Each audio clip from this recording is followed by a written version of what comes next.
Social Justice Goblin, welcome to the backyard. Well, the kitchen nook. So, it's that time of the month. I got paid. So that means comic books. Yay!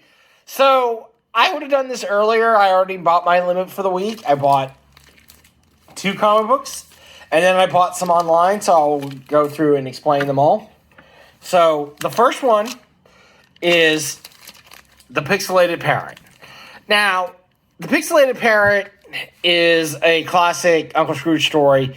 The reason why I even know this one is because one of the issues, it's the title of one of the collected issues is the pixelated parrot. But anyways, it's an interesting read. It's slightly damaged, as you can see, missing a little corner. But it was a decent read. Cost me a pretty penny.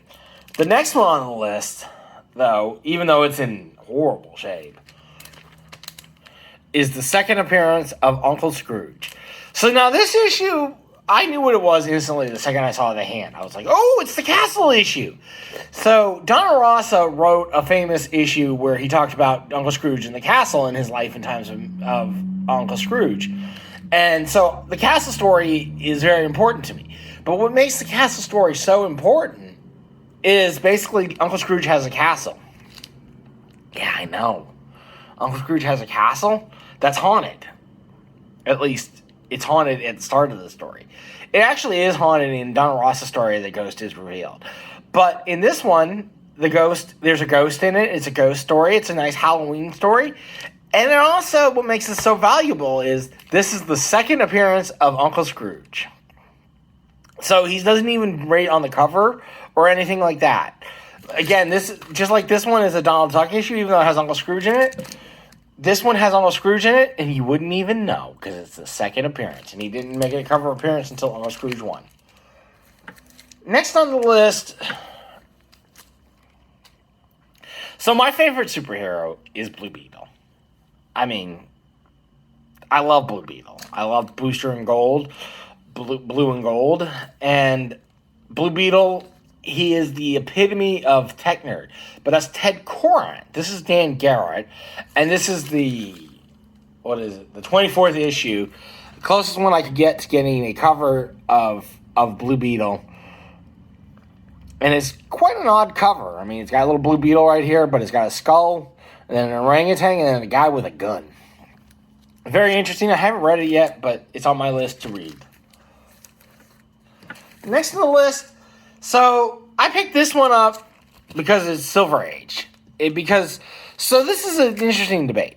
So this is a crime book, as crime must pay the penalty. And so it has crime in the title. But yet it has that.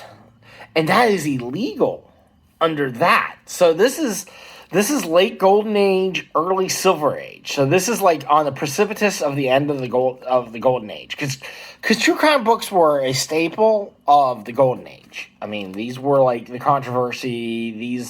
These were controversial. It's a decent read. It's definitely late Golden Age, early Silver Age. Definitely worth a read. And the last one on the list, the death of Supergirl. So I got this issue not because I plan to read it. I don't care. I've read it already. And Supergirl dies in it. It's tragic. I'm going to do a painting of this cover. But I'm going to do it in a different modern style, postmodern style. But this I got to do a painting with. So that's my Pills buys. I have one other. I also bought another Blue Beetle. The third appearance of Blue Beetle, Ted Koren, but that hasn't come in yet. But anyways, that was my Polish